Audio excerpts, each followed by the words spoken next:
مرنے کے بعد روح کیسے تڑپتی رہتی ہے؟ رسول اللہ صلی اللہ علیہ وآلہ وسلم نے فرمایا، میت پر سب سے زیادہ سخت اور مشکل وقت اس وقت تک ہوتا ہے جب میت کو بسم اللہ الرحمن الرحیم پیارے دوستو، وہ لمحہ جب انسان اپنی زندگی کے آخری سانسیں گن رہا ہوتا ہے، ہر طرف خاموشی طاری ہوتی ہے، اہل خانہ آنکھوں میں نمی کے لیے ارد گرد کھڑے ہوتے ہیں، مگر اس وقت اس شخص کو سب سے زیادہ جس چیز کا سامنا ہوتا ہے وہ ہے اپنی روح کی بے چینی۔ وہ روح جو ساری زندگی جسم کی قید میں قید رہی، اب آزاد ہونے جا رہی ہے، لیکن یہ آزادی کوئی خوشی نہیں لاتی، بلکہ ایک ایسا سفر شروع ہوتا ہے جو یا تو دائمی سکون کی جانب لے جائے گا یا ایسی اذیت کی طرف جس کی کوئی انتہا نہیں۔ روح جب جسم سے جدا ہوتی ہے تو سب سے پہلے ایک جھٹکا محسوس ہوتا ہے، ایک سناٹا، ایک سسکی، جیسے کوئی اندر ہی اندر ٹوٹ رہا ہو۔ اور جب فرشتہ موت اس طرح کو کھینچتا ہے تو اگر وہ روح نیک ہو تو یوں نکلتی ہے جیسے پانی مشک سے بہتا ہے، مگر اگر بدکار ہو، گناہوں میں لت پت ہو، اگر اللہ کے احکام کو ٹھکرا چکی ہو، نمازیں چھوڑ چکی ہو، ماں باپ کی نافرمان ہو، انسانوں کے حقوق پامال کر چکی ہو، زنا، جھوٹ، سود، دھوکہ دہی، چغلی، حسد اور تکبر میں ڈوبی ہو، تو پھر وہ روح یوں کھینچی جاتی ہے جیسے کانٹوں بھرے کپڑے کو خاردار جھاڑیوں میں سے زبردستی کھینچا جائے۔ ہر کانٹا گوشت کو نوچتا ہے، ہر دھاگا چیختا ہے، ہر جھٹکا روح کو تڑپا دیتا ہے۔ فرشتے غضبناک ہوتے ہیں، چہروں پر سختی، ہاتھوں میں انگارے اور ان کی زبانوں پر لعنت ہوتی ہے۔ وہ روح کو کھینچ کر لے جاتے ہیں اور آسمان کی جانب لے جاتے ہیں، مگر پہلا آسمان بھی اسے قبول نہیں کرتا، اس پر لعن طعن کی جاتی ہے، دروازے بند کر دیے جاتے ہیں، اسے واپس زمین پر پھینک دیا جاتا ہے اور قبر میں دھکیل دیا جاتا ہے۔ قبر میں اس کے لیے زمین کو تنگ کر دیا جاتا ہے، پسلیاں ایک دوسرے میں پیوست ہو جاتی ہیں، اندھیرا، تنہائی، سانپ، بچھو، آگ، چیخیں، عذاب اور پھر منکر نکیر کے وہ سوال جس کا جواب زبان پر نہیں آتا، کیونکہ ساری زندگی اس زبان سے جھوٹ بولا، غیبت کی، ناپ تول میں کمی کی، سچ کا ساتھ نہ دیا، اور پھر روح تڑپتی ہے، بلکتی ہے، چیختی ہے کہ کاش میں دنیا میں پلٹ جاؤں، سجدے کر لوں، ماں کے قدم چوم لوں، یتیم کا سر سہلا لوں، کسی غریب کو کھانا کھلا دوں، مگر اب سب دیر ہو چکی تھی،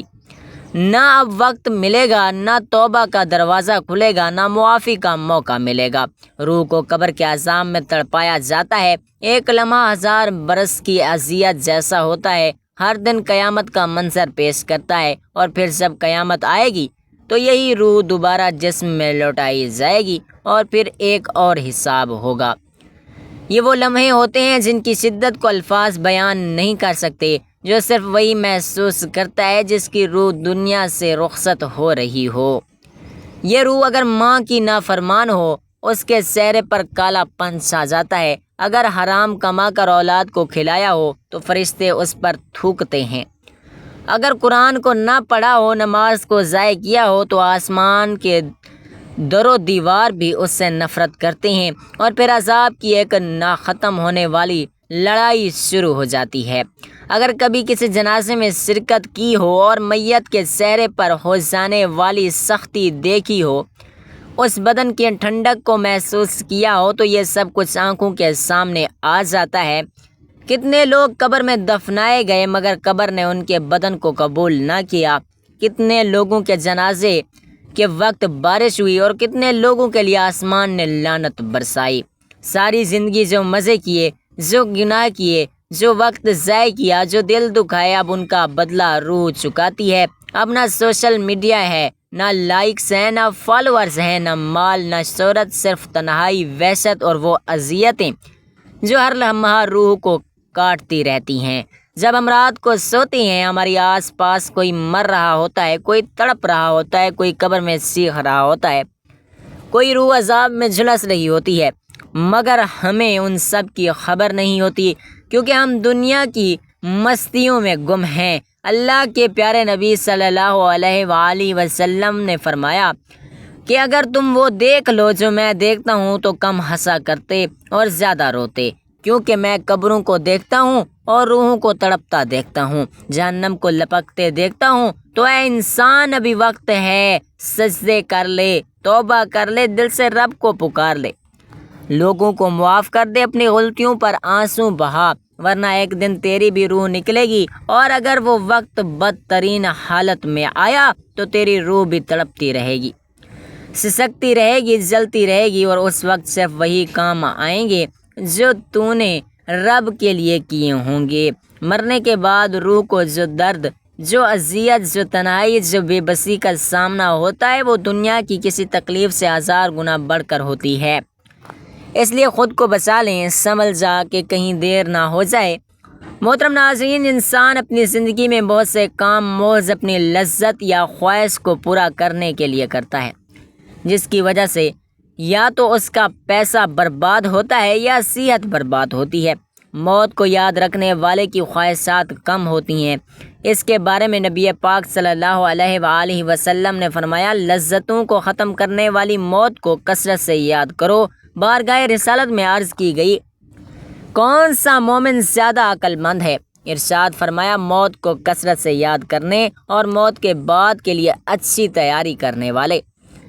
یہی لوگ زیادہ سمجھدار ہیں۔ ہر شخص کی جتنی زندگی مقرر ہے اس میں نہ زیادتی ہو سکتی ہے نہ کمی۔ جب زندگی کا وقت پورا ہو جاتا ہے اس وقت حضرت اسرائیل علیہ السلام روح قبض کرنے کے لیے آتے ہیں، اور اس شخص کے دائیں بائیں جہاں تک نگاہ کام کرتی ہے فرشتے دکھائی دیتے ہیں۔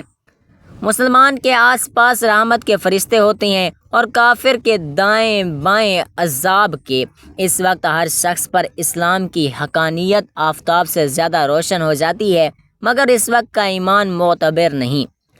اس لیے کہ حکم ایمان بالغیب کا ہے، اور اب غیب نہ رہا بلکہ یہ چیزیں مشاہدہ ہو گئیں۔ مرنے کے بعد مسلمان کی روح حسب مرتبہ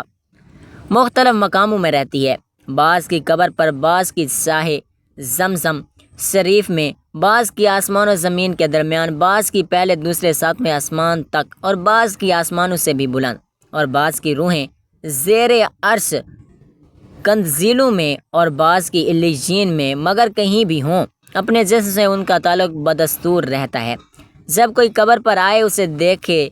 پہچاننے کی اس سے بات سنتے ہیں۔ ائمۃ الکرام فرماتے ہیں، بے شک پاک جان جب بدن کے علاقوں سے جدا ہوتی ہے عالم بالا میں مل جاتی ہے، اور سب کچھ ایسا دیکھتی سنتی ہے جیسے یہاں حاضر ہیں۔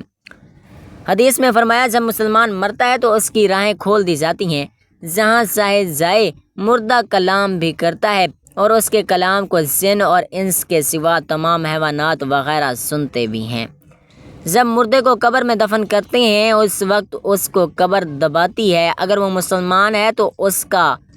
دبانا ایسا ہوتا ہے جیسے ماں پیار میں اپنے بچے کو زور سے چمٹا لیتی ہے، اور اگر کافر ہے تو اس کا اس زور سے دباتی ہے کہ ادھر کی پسلیاں ادھر اور ادھر کی پسلیاں ادھر ہو جاتی ہیں۔ جب دفن کرنے والے دفن کر کے وہاں سے چلے جاتے ہیں اور وہ ان کے جوتوں کی آواز کو بھی سنتا ہے، اس وقت اس کے پاس 2 فرشتے اپنے دانتوں سے زمین چیرتے ہوئے آتے ہیں اور نہایت سختی کے ساتھ آواز میں سوال کرتی ہیں۔ پہلا سوال، تیرا رب کون ہے؟ دوسرا سوال، تیرا دین کیا ہے؟ تیسرا سوال، ان کے بارے میں تو کیا کہتا ہے؟ مسلمان ہے تو پہلے سوال کا جواب دے گا، میرا رب اللہ ہے، اور دوسرا کا جواب دے گا، میرا دین اسلام ہے۔ تیسرے سوال کا جواب دے گا، وہ تو رسول اللہ صلی اللہ علیہ وآلہ وسلم ہے۔ اس وقت آسمان سے ایک منادی ندا کرے گا کہ میرے بندے نے سچ کہا، اس کے لیے جنت کا بچھونا بچھاؤ اور جنت کا لباس پہناؤ، اور اس کے لیے جنت کی طرف ایک دروازہ کھول دو، جنت کی خوشبو اس کے پاس آتی رہے گی، اور جہاں تک نگاہ پھیلے گی وہاں تک اس کی قبر کشادہ کر دی جائے گی، اور اس سے کہا جائے گا کہ تو سو جا۔ پہلے اس کے بائیں ہاتھ کی طرف جہنم کی کھڑکی کھولیں گے جس سے جلن اور گرم ہوا اور سخت بدبو آئے گی، پھر بند کر دیں گے۔ اس کے بعد داہنی طرف سے جنت کی کھڑکی کھولیں گے اور اس سے کہا جائے گا کہ اگر تو ان سوالوں کے صحیح جواب نہ دیتا تو تیرے واسطے وہ تھی اور اب یہ ہے، تاکہ اپنے رب کی نعمت کی قدر جانے کہ کیسی بلائیں عظیم سے بچا کر کیسی نعمت عظمہ عطا فرمائی۔ اگر مردہ منکر ہے تو سب سوالوں کے جواب میں یہ کہے گا افسوس مجھے تو کچھ معلوم نہیں، میں لوگوں کو کہتے سنتا تھا، خود بھی کہتا تھا۔ اس وقت ایک پکارنے والا آسمان سے پکارے گا کہ یہ جھوٹا ہے، اس کے لیے آگ کا بچھونا بچھاؤ اور آگ کا لباس پہناؤ اور جہنم کی طرف ایک دروازہ کھول دو، اس کی گرمی اور لپیٹ اس کو پہنچے گی اور اس پر عذاب دینے کے لیے 2 فرشتے مقرر ہوں گے جو اندھے اور بہرے ہوں گے۔ ان کے ساتھ لوہے کا گرس ہوگا کہ پہاڑ پر اگر مارا جائے تو خاک ہو جائے۔ اس ہتھوڑے سے اس کو مارتے رہیں گے، سانپ اور بچھو اسے عذاب پہنچاتے رہیں گے۔ اعمال اپنی مناسب شکل پر متشکل ہو کر کتا یا بھیڑیا یا اور شکل کے بن کر اس کو عذاب پہنچائیں گے، اور نیکیوں کے اعمال مقبول و محبوب صورت پر متشکل ہو کر سامنے آئیں گے۔ نبی اکرم صلی اللہ علیہ وآلہ وسلم نے فرمایا موت کو کثرت سے یاد کیا کرو کیونکہ وہ گناہوں کو زائل کرتی ہے اور دنیا سے بے رغبتی پیدا کرتی ہے۔ سیدنا حسن بصری رحمۃ اللہ فرماتے ہیں جس نے موت کی یاد دل میں بسا لی تو دنیا کی ساری مصیبتیں اس پر آسان ہو جائیں گی۔ ایک خاتون نے ام المومنین حضرت عائشہ صدیقہ رضی اللہ تعالی عنہا کی بارگاہ میں دل کی سختی کی شکایت کی تو آپ نے فرمایا موت کو کثرت سے یاد کیا کرو، تمہارا دل نرم ہو جائے گا۔ ناظرین، حضور اکرم صلی اللہ علیہ وآلہ وسلم نے فرمایا موت کے بعد روح کیسے پکارتی ہے، میت کو سب سے زیادہ درد کب ہوتا ہے، مرنے کے بعد کا منظر کیسا ہوتا ہے، یہ سب کچھ جانیے اس ویڈیو میں۔ حضرت زید سے روایت ہے کہ نبی کریم صلی اللہ علیہ وآلہ وسلم نے فرمایا کہ میت پر سب سے زیادہ سخت حالت اس وقت ہوتی ہے جب کہ غسل دینے والا اس کو نہلانے کے لیے آتا ہے، اس کی انگلی سے انگوٹھی اتارتا ہے، جسم سے لباس اتارتا ہے، سر سے امامہ جدا کرتا ہے، اس کی روح بے چین ہو کر فریاد کرتی ہے جس کی آواز جن و انس کے سوا سب سنتے ہیں۔ کہتی ہے اے نہلانے والے تجھ کو خدا کی قسم میرے کپڑے بہت نرمی سے اتارو کیونکہ ملک الموت کے پنجے کی تکلیف سے مجھے پوری طور پر ابھی آرام نہیں ملا۔ پھر جب اس کو تختے پر لٹا کر اس پر پانی ڈالا جاتا ہے تو روح چلاتی ہے اے نہلانے والے خدا کی واسطے میرے جسم کو قوت سے ہاتھ نہ لگا کیونکہ وہ جان کنی کی سختی سے زخمی اور سور ہو رہا ہے۔ پھر جب نہلا کر اس کو کفن پہناتے ہیں اور پاؤں کی طرف سے باندھ دیتے ہیں تو روح کہتی ہے غسل دینے والے خدا کے لیے ابھی سر کی طرف سے میرے کفن میں گرہ نہ لگاتا کہ میری بیوی بچے اور تمام رشتہ دار دنیا میں آخری بار میری صورت دیکھ لیں، کیونکہ آج میں ان سے بچھڑ رہا ہوں اور اب قیامت تک یہ میری صورت نہیں دیکھیں گے۔ پھر جب اس کا جنازہ تیار کر کے گھر سے باہر نکالا جاتا ہے تو روح پکارتی ہے اے جنازہ اٹھانے والو خدا کے واسطے ابھی جلدی نہ کرنا تاکہ میں اپنے بال بچوں اور عزیز و اقارب سے رخصت ہو لوں۔ آج جنازہ اٹھانے والوں میں اپنی اولاد کو آج یتیم اور بیوی کو بیوہ چھوڑے جاتا ہوں، خدا کے لیے میرے بعد ان کو تکلیف نہ دینا، میں اپنا گھر مال و اسباب دوسروں کے لیے چھوڑے جاتا ہوں، اب یہاں کبھی واپس نہ آؤں گا اور قیامت تک کسی کی صورت نہ دیکھوں گا۔ پھر جب جنازہ اٹھا کر لے چلتے ہیں تو میت کہتی ہے اے میرے بھائیوں میں نے آج تک جو کچھ مال اور اسباب جمع کیا تھا وہ صرف وارثوں کے لیے تھا، آج ان میں سے کوئی میرے گناہوں کا ذرا سا بوجھ نہیں اٹھا سکتا، ہر چیز کا حساب مجھ سے لیا جائے گا اور میرے وارث کھائیں گے اور اڑائیں گے۔ پھر جب نماز جنازہ کے بعد دفن سے پہلے کچھ لوگ اپنے اپنے گھر جانے لگتے ہیں تو میت کہتی ہے میرے بھائیوں خدا کے واسطے ابھی سے ایسا ظلم نہ کرو، مرنے والا تم سے مانوس تھا اور تم دفن سے پہلے لوٹے جاتے ہو۔ پھر جب اسے قبر میں اتارتے ہیں تو میت کہتی ہے میرے وارثوں اور ترکہ پانے والوں میں نے جو کچھ مال جمع کیا تھا وہ سب تمہارے لیے چھوڑا، خدا کے لیے تم مجھ کو دعائے خیر اور فاتحہ سے بھلا نہ دینا۔ بزرگوں کا قول ہے کہ آخرت کی منزلوں میں سب سے پہلی منزل قبر ہے، اگر اس منزل میں نجات پائی تو اس کے بعد کی منزل سب آسان ہیں، اور اگر یہاں عذاب میں مبتلا ہوا تو آگے چل کر اس سے زیادہ سختی ہوگی۔ حدیث شریف میں ہے کہ مردہ قبر میں ایسا ہے جیسے کوئی شخص پانی میں ڈوب رہا ہو اور مدد کے لیے فریاد کرتا ہو۔ مردہ ہر وقت اپنے ماں باپ، بھائی بہن یا اولاد اور دوست وغیرہ اپنے پسماندگان کی طرف سے دعائے خیر اور فاتحہ کا منتظر رہتا ہے۔ جب اس کو اس کے پسماندگان کی طرف سے کوئی تحفہ ثواب پہنچتا ہے تو اس کے لیے تمام دنیا اور جو کچھ دنیا میں ہے اس سے محبوب و مرغوب ہوتا ہے، اور اللہ تعالیٰ اس کے رشتہ داروں کی دعائے خیر کے ثواب کو قبرستان والوں پر پہاڑوں کے برابر داخل فرماتا ہے۔ موت ایک دروازہ ہے جس میں سب لوگوں نے داخل ہونا ہے۔ حضرت عثمان رضی اللہ تعالیٰ عنہ جب کسی قبر پر جاتے تو اتنا روتے کہ ان کی داڑھی آنسوؤں سے تر ہو جاتی۔ آپ سے پوچھا گیا آپ جنت اور جہنم کا تذکرہ کرتے ہیں تو نہیں روتے، مگر جب قبر دیکھ کر روتے ہیں تو کہنے لگے رسول اللہ صلی اللہ علیہ وآلہ وسلم نے فرمایا قبر آخرت کی پہلی منزل ہے، لہٰذا اگر مرنے والا اس سے نجات پائے تو بعد کے مناظر اس سے کہیں زیادہ آسان ہیں، اور اگر اس کی تکلیف سے نجات نہ پائے تو بعد کے مراحل اس سے بھی بہت زیادہ سخت ہیں۔ اور فرمایا کہ رسول اللہ صلی اللہ علیہ وآلہ وسلم کا ارشاد ہے میں نے کبھی کوئی منظر نہیں دیکھا مگر قبر اس سے زیادہ سخت ہے۔ کیا ہمارے لیے ان قبروں میں عبرت نہیں دیکھیے؟ مالدار، فقیر، طاقتور، کمزور دنیا میں لوٹنے کی خواہش رکھتے ہیں، مال جمع کرنے اور محل بنانے کے لیے نہیں بلکہ اس کے لیے کہ کاش ہمیں ایک نماز پڑھنے کی مہلت مل جائے، کاش ہمیں ایک دفعہ سبحان اللہ کہنے کی فرصت دے دی جائے، لیکن اب ناممکن ہے۔ اب اعمال نامے میں لپیٹ دیے گئے ہیں، روح جسم سے نکال لی گئی ہے، زندگی کی مہلت ختم ہے، اب ہر میت اپنے عمل کی مرحوم ہو کر قبر میں پڑی ہے۔ ایک حاجت مند حضرت عثمان غنی رضی اللہ تعالیٰ عنہ کے دروازے پر غروب آفتاب کے بعد آیا، ابھی اس نے دستک نہ دی تھی کہ حضرت عثمان غنی رضی اللہ تعالیٰ عنہ کی آواز اس کے کانوں میں پڑی۔ وہ اپنی اہلیہ سے شکایت کر رہے تھے کہ چراغ کی بتی موٹی ہے جو تیل زیادہ استعمال کرنے کا سبب بن رہی ہے۔ حاجت مند نے جو سنا تو وہ سوچتا ہی رہ گیا کہ وہ ایسے شخص سے حاجت پوری کرنے کی کیا توقع کرے جو تیل کے معمول سے زیادہ خرچ پر اپنی بیوی کو سازش کر رہا ہے۔ اس نے ارادہ کیا کہ حاجت بیان کر کے دیکھوں، شاید میری یہ امداد کر ہی دیں۔ دستک سن کر حضرت عثمان غنی رضی اللہ تعالیٰ عنہ باہر آئے۔ حاجت مند نے اپنی حاجت بیان کی اور لہجے میں زیادہ زور دیتے ہوئے کہا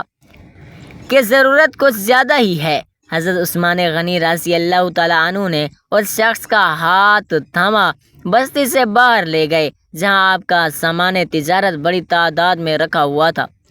فرمایا یہ سب تیری نظر ہے، کیا اس سے تمہاری ضرورت پوری ہو جائے گی؟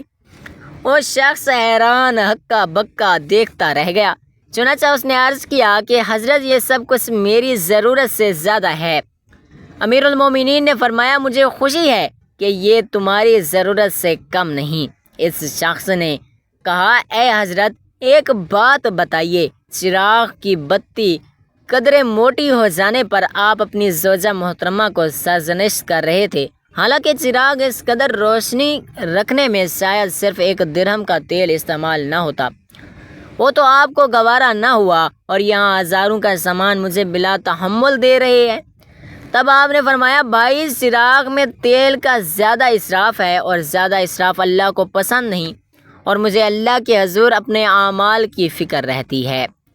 یہاں مجھے فکر اعمال لاحق ہے، اس لیے میں نے سرزنش کی سامان تمام اللہ کی خوشنودی کے لیے صدقہ دیا ہے، اس پر اجر کی امید ہے اور وہاں پر حساب کا خوف نہیں۔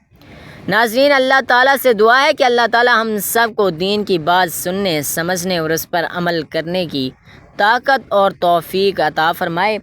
میرا سنانا اور آپ کا سننا اپنی پاک بارگاہ الہی میں قبول و منظور فرمائے اور ہم سب مسلمانوں کا خاتمہ ایمان پر فرمائے، آمین یا رب العالمین۔ ناظرین، ویڈیو اچھی لگی ہو تو ویڈیو کو لائک کریں، دوستوں میں شیئر کریں، ہمارے چینل کو سبسکرائب کریں اور کمنٹ باکس میں اللہ تعالیٰ کے مبارک ناموں میں سے ایک نام ضرور ٹائپ کریں۔ اللہ تعالیٰ آپ کا حامی و ناصر ہو۔ جزاک اللہ خیرا کثیرا۔